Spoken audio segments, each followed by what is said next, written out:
नमस्कार। कक्षा चतुर्थी, विषय हिंदी, अध्याय 12, घोड़ावण। घोड़ावण हमारा राज्य पक्षी है, जो कि मरुधर की धरती में यानी रेगिस्तानी जो इलाका होता है उसमें ये पक्षी ज़्यादा पाए जाते हैं। जैसा हमने पाठ खेजड़ी में पढ़ा था कि खेजड़ी जो हमारा राज्य वृक्ष है रेगिस्तान का, तो उसी वृक्ष के आसपास हमने ये पढ़ा था कि घोड़ावण के जोड़े घूमते। तो घोड़ावण भी हमारे रेगिस्तान का ही एक राज्य पक्षी है। तो आज हम घोड़ावण के विषय में पढ़ेंगे।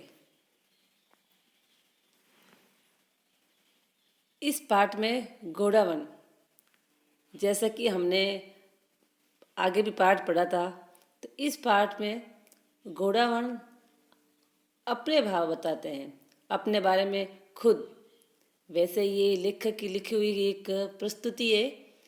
उस प्रस्तुति में हमको ये बताया जा रहा है कि घोड़ावण अपने बारे में खुद अपनी पहचान करा रहा है और अपनी जानकारी खुद दे रहा है और हमको अपने विषय में कुछ बातें बताता है।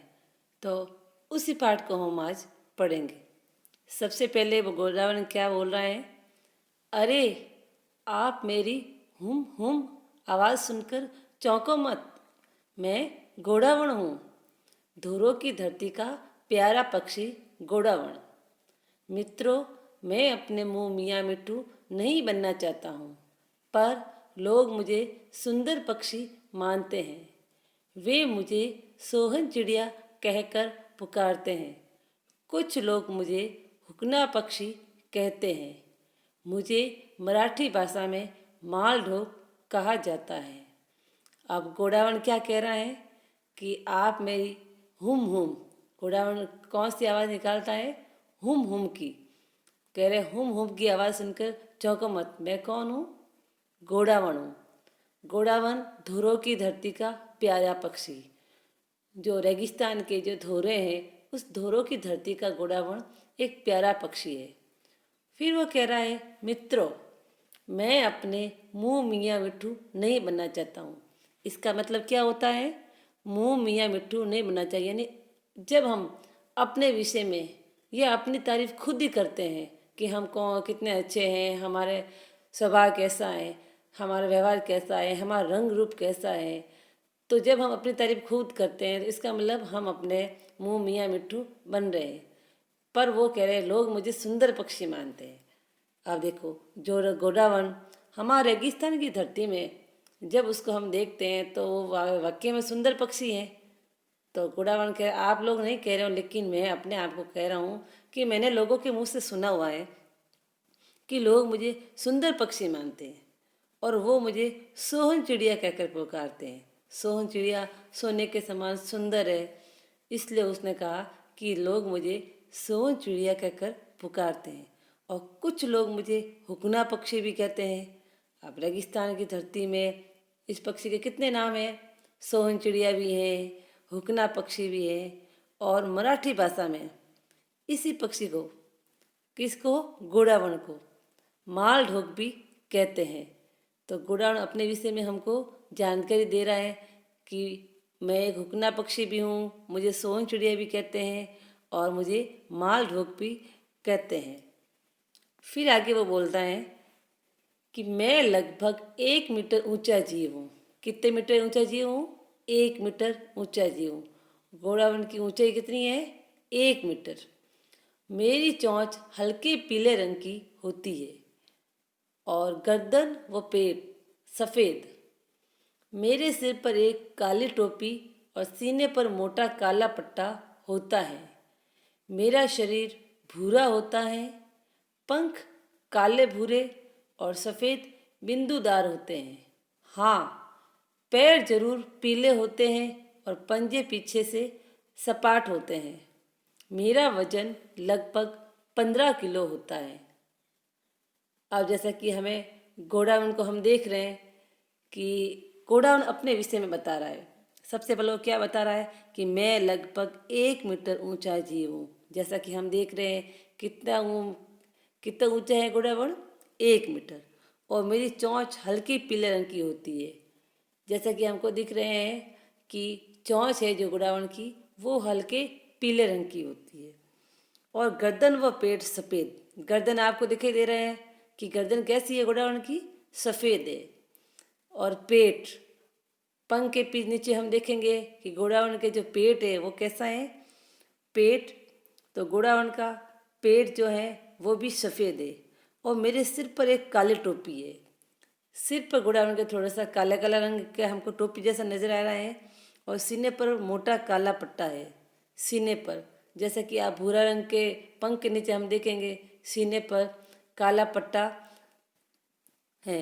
और मेरा शरीर भूरा होता है। और गोडावण का शरीर कैसा होता है, भूरा, जैसा कि हम भूरा नज़र आ रहा है। तो शरीर जो होता है वो भूरा होता है, भूरा होता है। और पंख होते हैं वो काले भूरे और सफ़ेद बिंदुदार होते हैं। पंख जो हमें देखे हैं, पंख कैसे होते हैं गोडावण के, पंख होते हैं भूरे रंग के, काले भूरे और सफ़ेद बिंदुदार होते। और हाँ, मेरे पैर जरूर पीले होते हैं, पैर जो है गोडावण के वो पीले होते हैं। और पंजे पीछे से सपाट होते हैं। और गोडावण का जो वजन है लगभग वो कितने किलो होता है, 15 किलो होता है। गोडावण का वजन कितने किलो होता है, 15 किलो होता है। फिर हम देखेंगे और उसके बारे में वो बता रहा है मादा गोडावण के विषय में। मादा कद में थोड़ी छोटी तथा वजन में कम होती है। यदि हम साथ हो तो आप हमें आसानी से पहचान सकते हैं। मैं सेवण घास से भरे मैदान में रहता हूँ। जैसलमेर में मेरे घर को राष्ट्रीय मरु उद्यान घोषित किया गया है, जिसे नेशनल डेजर्ट पार्क भी कहते हैं। क्या कहते हैं, नेशनल डेजर्ट पार्क। और यहाँ हमारा बड़ा परिवार रहता है। मैं शोकलिया सॉर्सन में भी पाया जाता हूँ। अब वो बता रहा है कि जो मादा गोडावण है वो, उसमें थोड़ा बदलाव है। मादा जो गोडावण है वो कद में थोड़ी छोटी होती है तथा वजन में कम होती है। जैसे हम मोर और मोरनी को देखते हैं ना, मोर के पंख फैले होते हैं, घुमावदार घोरदार पंख होते हैं। और मोरनी होते हैं, मोरनी के पंख कम होते हैं और वो मोर से थोड़ी कम होती है। तो उसी प्रकार जो गोडावण है, मादा गोडावण है, वो गोडावण से थोड़ी कद में छोटी होती है और वजन भी उसका कम होता है। तो यूँ हम उनको पहचान नहीं पाएंगे, लेकिन गोडावण, नर गोडावण और मादा गोडावण, जब ये दोनों साथ में दिखेंगे तो हम उनकी पहचान कर सकते हैं कि हाँ ये नर गोडावण है और ये मादा गोडावण है। और ये जो गोडावण है, जैसा कि हम देखते हैं कि जो मरुस्थल है, मरुस्थल का भाग, जैसे हमारा जो पश्चिमी इलाका है राजस्थान का, तो राजस्थान का पश्चिमी इलाका में जो जैसलमेर है, तो जैसलमेर के क्षेत्र में गोडावण पक्षी पाया जाता है। और इनका मुख्य स्थान कौन सा है, ये सेवण घास से भरे मैदान में रहते हैं। सेवण घास जैसे जो कि जैसलमेर में पाई जाती हैं, तो उन सेवण घास के मैदान में गोडावण पक्षी रहता है। और जहाँ पर जैसलमेर में इसका मुख्य स्थान है, जो इनका मुख्य घर है जैसलमेर, उसको सरकार के द्वारा राष्ट्रीय मरु उद्यान घोषित कर दिया है। जैसलमेर में जो रेतीले धोरे हैं, जो रेतीली धरती है, तो उस स्थान को राष्ट्रीय मरु उद्यान घोषित कर दिया है। और उसका जो घर है गोडावण को, जिसे नेशनल डेजर्ट पार्क भी कहते हैं, जिसको क्या बोलते हैं, नेशनल डेजर्ट पार्क भी। और यहाँ हमारा परिवार रहता है। तो गोडावण का जो परिवार है वो सब यहीं इन्हीं जगहों पर रहता है। जो भी गोडावण के पक्षी हैं, जो इनकी नस्ल के जो भी है, वो सब इन्हीं इलाकों पर पाए जाते हैं। और शोकलिया सॉर्सन में भी ये जो स्थान है, पहले ये स्थान अभी पाकिस्तान में है, तो वो शोकलिया सॉर्सन अपने जैसलमेर के आसपास जो अपनी सीमा से पार जो स्थान है, रेतीले जो धुरे हैं, जो अब हमारी सीमा में नहीं है, पहले ये हमारे सीमा के, अपने आज़ादी से पहले हमारा ये जो हिस्सा है हमारे भारत के अंदर था, तब से ये पक्षी यहीं पाए जाते हैं। अब ये हमारी सीमा पार है, इसलिए इनका मुख्य कुछ स्थान सीमा पार भी हैं। शोकलिया, सौरसेन, इन स्थानों पर भी ये घोड़ावण पाए जाते हैं। अब है बोध प्रश्न। सबसे पहले हम जानेंगे कि धोरो की धरती का प्यारा पक्षी कौन है। धोरो की धरती का प्यारा पक्षी है घोड़ावण। घोड़ावण को मराठी भाषा में क्या कहते हैं। घोड़ावण को मराठी भाषा में मालढोक कहते हैं। घोड़ावण की ऊंचाई कितनी है। घोड़ावण की लगभग 1 मीटर ऊंचा जीव है, यानी कि घोड़ावण की ऊंचाई 1 मीटर है। उसके बाद है अभ्यास प्रश्न। घोड़ावण का शरीर कौन से रंग का होता है। घोड़ावण का शरीर भूरा होता है। मादा घोड़ावण की पहचान कैसे होती है। मादा घोड़ावण की पहचान कैसे होती है। मादा घोड़ावण कद में थोड़ी छोटी तथा वजन में कम होती है। घोड़ावण संरक्षण के लिए कौन सा पार्क बनाया गया है।